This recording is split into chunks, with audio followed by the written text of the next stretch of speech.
24 minutes to midday. That means we really have to go because we have to make way for the news coming up pretty shortly at noon.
Of Jane and Bernard should take us to our news at noon. But that's our show for this Wednesday mid-morning. Adum and Hillary will get some Papa's Pizza. For today, you are winners. Folks, we thank you all for listening this morning, for reaching out via WhatsApp. We're glad that you are blessed and you enjoyed the show. Thanks to DJ Bradash for blessing us with the music this morning. Be believing, be happy. Don't get discouraged. Things will work out. One way or the other, trust God. He will come through for you. So go on and have a good day. Thank you, Team Cosmo. And to all of you who listen and enjoy the show this morning, we hope to have you back tomorrow. It will be throwback. And we're featuring Boys to Men and Marriott International Band as our groups tomorrow. So you make sure you're here, same time tomorrow. My name is Dory Nando, your joy bringer. Thank you for listening.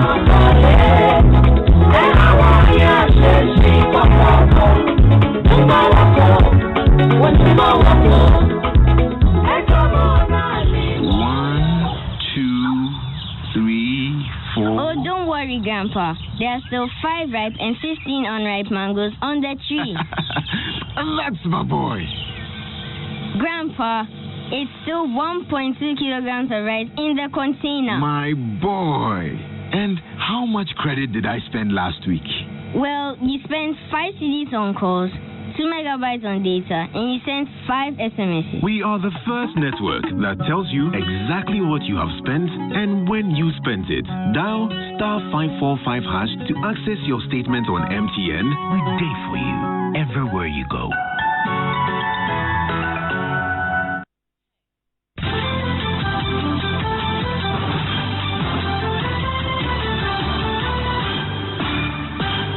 25 years of media excellence. Hello, good afternoon, and welcome to the Midday News.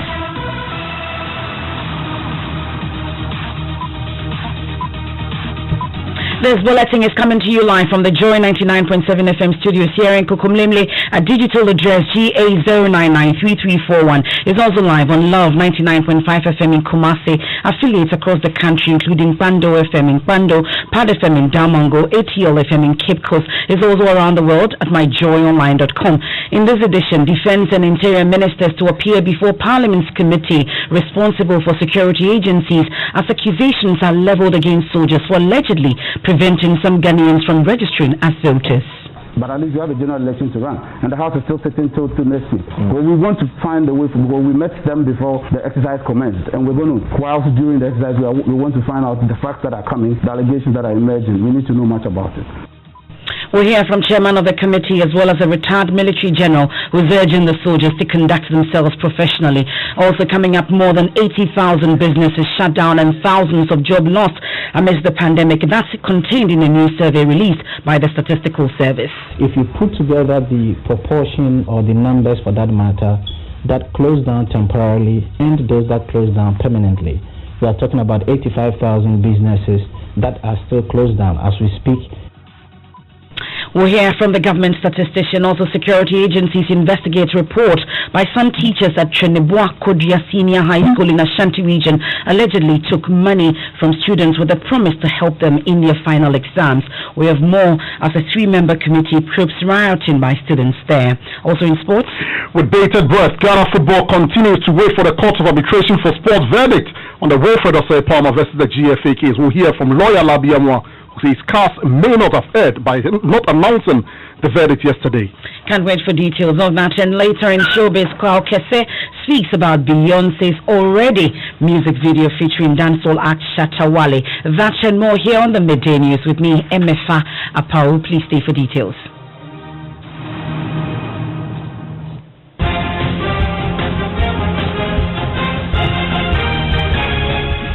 And this is your election headquarters. We start on for Parliament, where Defence Minister Dominic Nitiwo and Interior Ministers Ambrose Derry have been summoned to appear before Parliament's committee responsible for security agencies. It comes in the wake of accusations levelled by the opposition NDC that soldiers are preventing their sympathisers from registering as voters. With barely 48 hours to the end of the voter registration exercise, the opposition NDC is demanding that well-meaning Ghanaians condemn any push by security agencies to prevent legitimate Ghanaians from registering. There's more in the following news desk report.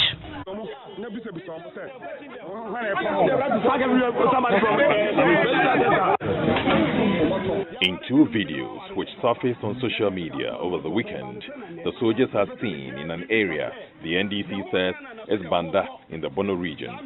The armed men wearing uniforms known to belong to Ghana's armed forces are seen interacting with prospective voters. In another video, they are seen in front of a car that has been used to block a road.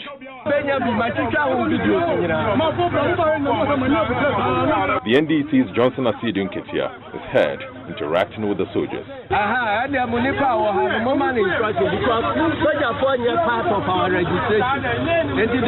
business blocking people, legitimate people who go to register. The party alleges the soldiers are being used by the government to intimidate its supporters. It is absolutely unacceptable for us to have military officers and so-called national security operatives storming registration centers, turning themselves into citizenship inspectors, questioning people and all that. They have no such power. When asked about these alleged actions of the military personnel at the registration centers, the Electoral Commission opted not to explain, stating that it was unaware of the intelligence the soldiers may have picked up, for which reason they showed up at the registration centers. We don't know the kind of intelligence the military and the police they get and why they do the things they do. But Defense Minister Dominic Nitiwo says his men have been dispatched to prevent foreigners and terrorists from entering the country. That the military of Ghana is a very professional institution. They will not and cannot be used by any individual to do their dirty work. The days when the military could be used to do that are over. And I've always said, any party that has a history of using the military to do things that are not good is the NDC. Kufuor is a Democrat. He has no intention. It's not in his blood to use the military to do any dirty work for him. That's the Defense Minister Dominic Nitiwo ending that news desk report. Now, Chairman of the Defense and Interior Committee of Parliament, Seth Ichampon, says they will be demanding answers from the Defense and Interior Ministers on this issue. When the established state services and organizations have come out to deny and issued statements that are underpinned by facts, my friends still disbelieve the state-established institutions. They are the same institutions that we all come into office and use. And when it suits us, we adopt what they say. And when it doesn't fit for us, we throw it away. That's what I'm saying. I was sad. Elvis, forgive me. I heard Elvis say that I congratulate those who stood up to the state security men. It was good. You see, Elvis is a former minister of state like me, a former member of parliament. You're putting it to me today. What are we doing? I've written to the CDS and the Minister of Defense. I've written to the Interior Minister. And because we wanted these things, unfortunately for me, because the ministers are doing this registration exercise, and they are candidates, they've written back to us that we should allow space for Thursday to pass. But at least we have a general election to run. And the House is still sitting till next week. So I'm sure by Friday I'm going to meet all of them. because I've given that my committee. It's not me alone. It's not the committee. Is not at a champion. It's a group. But we want to find a way. Because we met them before the exercise commenced, and we're going to, whilst during the, we want to find out the facts that are coming, the allegations that are emerging. We need to know much about it. Now the chairman of the Defence and Interior Committee of Parliament, Sethi Champong. And as part of our peace agenda, we'll hear from retired military General Kwame Anyidoho. He's been urging serving soldiers to do their jobs professionally. As somebody who was also in the service before, I've always trusted the security services, and I've always said that if they do their job professionally, which I know they will, I have no reason for doubting them. If they do their job professionally, genuinely, without bias, they will be able to take care of the situation, because that is what they are trained to do. And if this same group of people had been to other countries and were able to help them to come out of violence, why would they want violence to occur in their own country? NASA retired military General Kwame Anyidoho, he led a mission to Rwanda during the genocide, and that's why we need to promote peace and eschew hate speech at this point. It's still the election headquarters here on the Midday News. And the caucus of Elected Assembly Members Association of Ashanti Region has accused the former President Mahama of deception over his promise to pay them monthly salary if re-elected. The group accuses Mr. Mahama of inconsistencies with the issue after refusing to sign a white paper that sought to implement the policy under his administration. Addressing a meeting with the Ghana Association of Assembly Members at his office last week, the former president pledged to design training programs to improve the capacity of assembly members as well as pay them monthly allowances to encourage them perform their duties. The responsibility on assembly members is enormous, and the least that government can do is to help them to be able to do their jobs properly, and that is the commitment we have. And that's why I've talked about plenty issues that I'm happy that we could discuss. Of course, we've announced a few things, but I'm sure there are many more things that we can discuss. For instance, like he talked about transport for assembly members. We were the first to give motorcycles to assembly members, and I come from a rural constituency, and I know how useful, that means of transport was for the assembly members we gave the motorbikes to. We created a situation where they could improve themselves, for future career options, and so we'll make a clear path so that that training can take place and improve the capacity of assembly members to do their work. But I think one of the most pleasant news to your ears was my proposal to pay allowances to assembly members. And as I said last Monday, we will drastically reduce the size of government at the center. That includes all these, 125 ministers. We'll drastically reduce it. And the thousands of people parading as presidential staffers and things. The money that we save will be sufficient to remunerate assembly members. But we'll find other sources to make sure that the remuneration is handsome. But the caucus of Elected Assembly Members Association of Ashanti Region says although a regular remuneration for them is long overdue, they will resist any attempt by politicians to exploit them. Here's their spokesperson, Nana Kofi Senya. The point is, local government system, right, is a vehicle upon which development and programs are carried to the various districts. Right, that's the reason why local government is non-partisan. Right, so development and other programs are supposed to go to the people, regardless of their political affiliation. You see, so you see that the former president is being too inconsistent in his message this time. That is trying to get to the people of Ghana, because you're looking at the assembly system and the assembly members and how they are influential in their various electoral areas. He thought that maybe we could use the assembly members, in this time around to kind of win votes. That's why he's trying to deal the assembly members by going around and saying that he's going to pay them wages.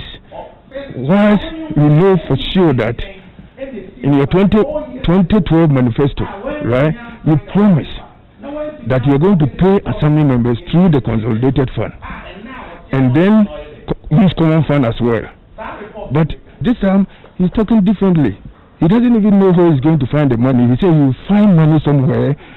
And then if you listen to the video as well, he was trying to kind of allocate some duties to assembly members, while those duties have been assigned to the unit committees.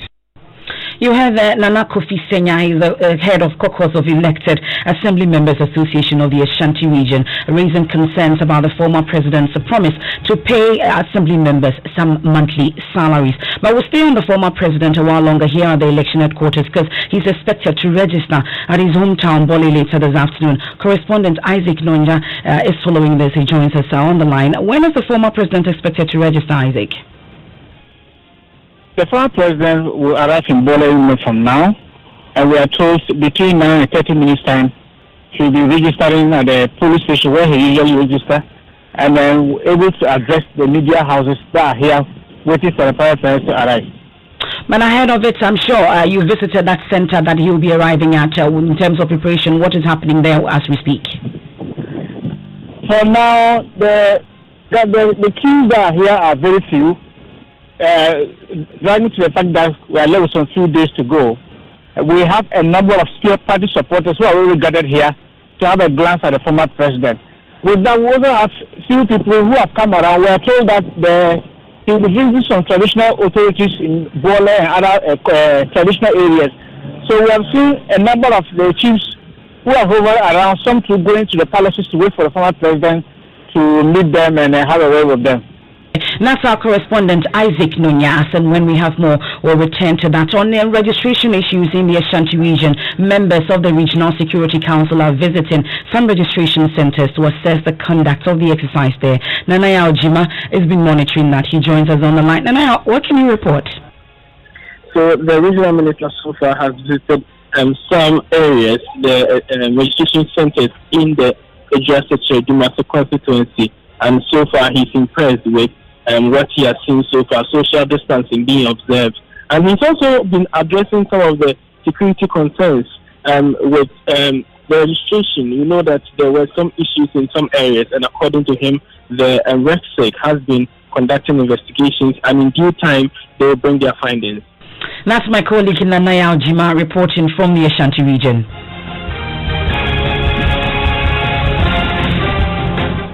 We'll definitely return to the election headquarters here on the Midday News, but let's move on to some other stories now, because more than 80,000 businesses have been shut down and thousands of jobs have been lost during the pandemic season. That's contained in a new survey released by the Statistical Service. The Rapid Service Business Tracker findings reviewed 85,000 businesses were shut down during the partial lockdown period alone. The tracker also reviews more than 45,000 workers lost their jobs, with those in the accommodation and food sector badly hit. This means more than 500,000 workers have their wages reduced. Government statistician Professor Samuel Kobina Enin tells Joy News' Roland Walker that these findings are some of the harsh realities brought by the COVID-19 pandemic. From our tracker, we ask businesses whether they've closed down temporarily or they've closed down permanently. And from the survey, we realized that 33,000 businesses had to close down during the partial lockdown period, and also this number affected different sizes of businesses moving forward. If you put together the proportion or the numbers for that matter that closed down temporarily and those that closed down permanently, we are talking about 85,000 businesses that are still closed down as we speak. The 41,952 have been laid off as a result of COVID-19. So over the period of the lockdown and post the lockdown period, we've had about 115 businesses that have closed down. Now, the figures have raised both economic and health concerns on how the pandemic should be contained. Professor Enim says it is time government worked on the weaknesses exposed by the survey to plan if the situation worsens. The effect of COVID-19 has brought about anxiety in terms of spending, reprioritizing one scale of preference, and so on. So if you do this in the second wave and in the third wave, we'll be able to see those that are now poor simply because of the shock associated with COVID-19, and those that would move up the poverty line when they get the right interventions or when they find means of accommodating with the challenges with COVID-19. And moving forward, we feel that this is what gives policymakers a direct tool to work with. You heard the government statistician, Professor Samuel Kobina Enim. Now, the death toll from COVID-19 in Ghana has risen to 199 after 8 new deaths were reported by the Ghana Health Service. So in its latest updates, the service says 574 new infections were detected on the 2nd of August, bringing the country's total case count to 39,575. Head of our health desk, Fred Smith, joins me in studio with more. So, Fred, what does it say? Well, we have some of these deaths coming from the Greater Accra region and Ashanti mainly, and some of them have comorbidities, others did not have. The total cases that we had, the new cases we had, were 574 reported on August 2, 2020, and these are samples that were taken from the period 23rd of June to 1st of August 2020, but were reported from the lab on 2nd of August. Now, apart from the 8 deaths, we have 23 patients whose situation is very severe. 7 are in critical condition and 5 are currently on the ventilator. Our active cases currently stand at 3,313 after 35,565 cases since the outbreak of the disease in March. Well, stay with me, Fred, because meanwhile, the country appears to be in an encouraging position to eliminate COVID-19 infections as the number of active cases continues to drop. So figures published on the Ghana Health Service's COVID-19 page show significant drop in proportion of active cases since the outbreak in March. So Ghana's approach in dealing with the virus is similar to that of New Zealand, which successfully eliminated the virus until 2 persons arrived in the country and tested positive. So that sounds like an encouraging news to Ghana, which has so far implemented lockdowns, information spread, among other controls to limit or stop the spread of virus. So what are the figures? Fred Smith, give it to us. Well, for 1 month since we had the first cases, the 12th of March until April, where we had difficulty in having recovered cases. But when the WHO published its new guidelines on recoveries and discharge, then the country started discharging a lot of the patients that they had. And so if you check on the 12th of March, the proportion of active cases as against the number of cases we had so far was at 100%, and that stayed until April, when the cases started dropping with the new protocol on discharge and recoveries. So it's been dropping this way significantly until this time that we no longer have the 100%. We have something around 6% of those who have recovered as against the active cases that we have. So in total, we have 91% of persons contracting the virus in Ghana recovering or being discharged or being de-isolated. Great job there, Fred Smith. That's the head of our health desk. Thank you so much. But let's speak to Dr. Michael Owusu. He's a virologist at the Kumasi Center for Collaborative Research, KCCR. Dr. Owusu, we are grateful for your time here on the Midday News. What's your own reading of the figures that you've seen? What's accounting for this significant drop in the proportion of cases as against the total cases recorded? Good afternoon, Emefa, and good afternoon to all your listeners. So, yes, I think this is to be expected because, as you rightly said, initially you had quite a number of people who were in either isolation or treatment centers. With the change in policy, many people have to be reclassified as recovered by the WHO criteria because, of course, they are not infectious and they are also not sick. But if you also remember, the active case count is a difference between the confirmed and the recovered people. There could be 3 reasons for this. The first also is because of how many tests we do. If you also remember, there has been some change in terms of policies on what tests we perform. We mostly now focus on symptomatic cases, which is a better reflection of those who are sick. So previously, the active cases were made up of both asymptomatic and symptomatic. And asymptomatic were maybe voluntary people who are coming to do their own testing. So once you have symptomatic people, which is now the focus, you will expect that the active case count will be much reduced compared to before. And this reflects those who are sick and those who need treatment. But then the other reason could also be because the expansion of facilities now in the Ashanti region in Greater Accra than we had before. So many of those who are sick are now being taken care of by health workers, and they are becoming better than we did before. Okay. And the other one could also be that the health workers are now more experienced than we know before. Now they can manage cases better because we have more information about drugs that can be treated. And then the third reason I think will also be because Greater Accra and Ashanti, for 5 months now since the infection entered into these regions, we've had quite a number of people who were infected before. I think that a number of the localities have possibly reached their peak and may be entering into the decline phase. And the decline phase, many people are already, either they are infected already, and therefore are immune. The number of infections in these two regions will be less, than what we had before. So once you have less number of infections, less people become sick, and therefore your active case count will also likely reduce. So for you, the scientist, you will be analyzing the science and the data of it, but for the ordinary Ghanaian, what does this mean for our effort to defeat COVID-19? Yeah, so I think that the strategy in terms of the interventions rolled out by government, in terms of the nose masks we have to put on, the social distancing and all we are making, it seems to suggest that things are working very well for us, especially because of the things which are happening. What it also means is that, yes, we have passed through the acceleration phase and could be entering into a phase where many people already have moved from becoming infected, they are no more susceptible, and many people are now they are more immune and there will be less number of infected in the system. Although it means we have to continue what we are doing.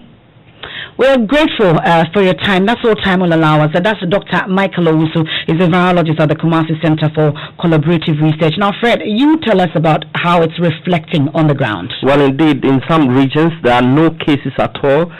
For instance, in the Upper East region and the Northeast regions, there are no active cases at all. Some other regions also have either 1, 2, or some also have single figures, the same way Accra, Kumasi, and Takoradi, you're talking about Greater Accra, Western, and Ashanti are also seeing declines in the number of active cases, and these are areas where we used to have serious problems with COVID spread, and that is a good reflection for us. Thank you very much, Fred Smith. Now, President Kufuor says the economy his government inherited 3 years ago could never have paid for the expenditure being made to cushion Ghanaians during the COVID-19 pandemic. According to him, if the Ghanaian economy had not been strengthened in the last 3 years, it would have been impossible for government to provide free electricity, water, meals, and insurance packages for frontline health workers. Listen.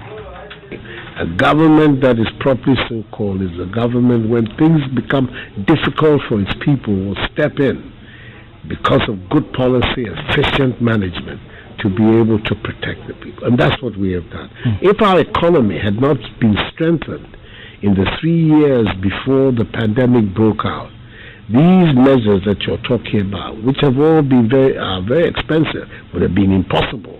That we could provide free water, we could provide free electricity, and free meals, and we could also set up an insurance pack for health workers, an unemployment system, produce a big stimulus for small and scale. All of these are indications of the strength of the Ghanaian economy before the pandemic, and this is a strength that has been built up in a very short period of time since we came into office. The economy we inherited could never have paid for these things. The money was just simply not there because it was a weak economy. We built a strong economy. We want to keep that strong economy going.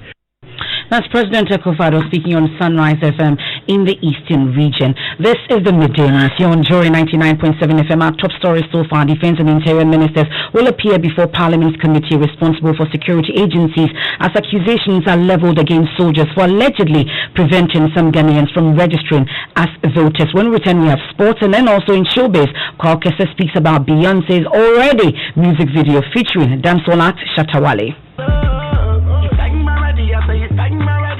For stop the susupon and Charlie push each other. What I say? Shine your body, shine your body. Long live the king, you know it.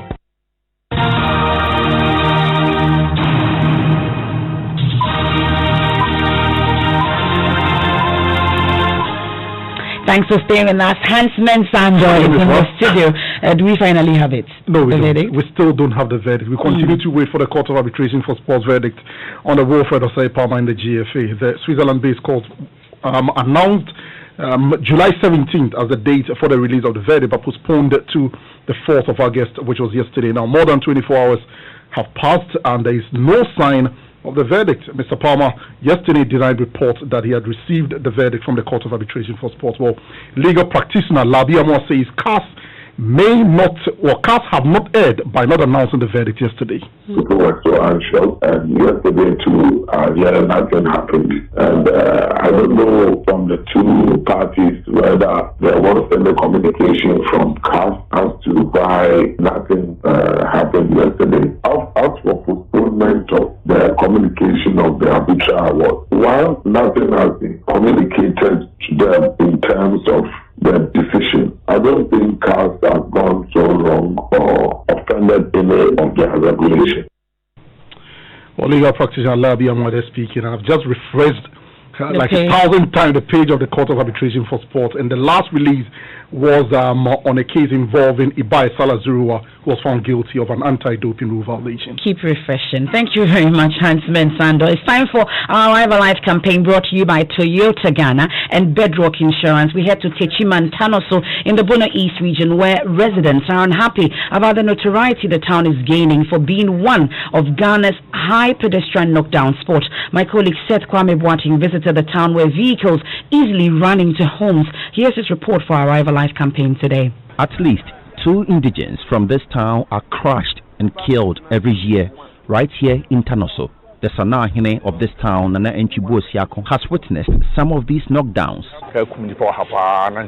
People get crushed here and die just like that. A young graduate from the University of Cape Coast awaiting his posting was hit and killed instantly. Too many avoidable deaths are being recorded here, and residents are not happy about it. Samuel Yao Yabua is the assemblyman here. Anyone hit by a vehicle here dies instantly. The drivers really speed, so people just die. Residents have an idea as to why some of these highly preventable fatal accidents happen. They do not follow nor respect the road regulations. They do not slow down at all. That's Seth Kwame Watson's report from Tanoso for our Arrival Life campaign brought to you by Toyota Ghana and Bedrock Insurance. And just before we go to another Chinibwa in the studio, we head to Chinibwa Korea Senior High School, where security agencies are investigating report some teachers at Chinibwa Korea Senior High School allegedly took money from students with a promise to help them in their final exams. We'll give you more in our subsequent bulletins. Rebecca Chinibwa is here in the studio. Western Entertainment. Yeah, it's a hip live artist caucus. He is calling on all industry players to support one another instead of hating them. His comments came on the back of the release of Beyonce's already video featuring Shatta Wale. We can beef and do all that, but when somebody achieves something great, yeah, Charlie, we follow it. This is a big recognition for Ghana music, I swear. Yo, it not be easy to do a song with Beyonce on Beyonce's album. What I say? This is big money. This is big fame, big everything. So Charlie, this thing, some go touch every other Ghanaian artist, because now they go turn their eyes on Ghana. What is this country producing? So if people, Charlie, for be happy for Shatta, Charlie.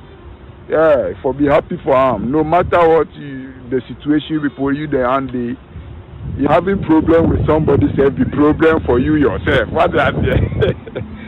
So you don't have to wake up thinking about somebody or checking what somebody has said about you. And your problem, cry, will be one Charlie. Then how you can, break boundaries. What is it? For stop the susupon and Charlie push each other. What is it? Emefa, that's what we need in the industry, supporting each other. But I start with Volta is what's trending. Oh, yes. Kari Awal says that I was born in the Volta region, but that doesn't make me less human or non-Ghanaian. I am proud of my roots. I stand with Volta. So I don't have to speak Chi or Ga to be Ghanaian. Yes. You know, we stand with. We are ever and proud. Praise the Lord. And that's it for the midday news here on Joy 99.7 FM. There's more news when you log on to myjoyonline.com. I am Emefa Apawu. Have a good afternoon. Living Word with Dr. Mensa Otabil is up next. Please stay for it.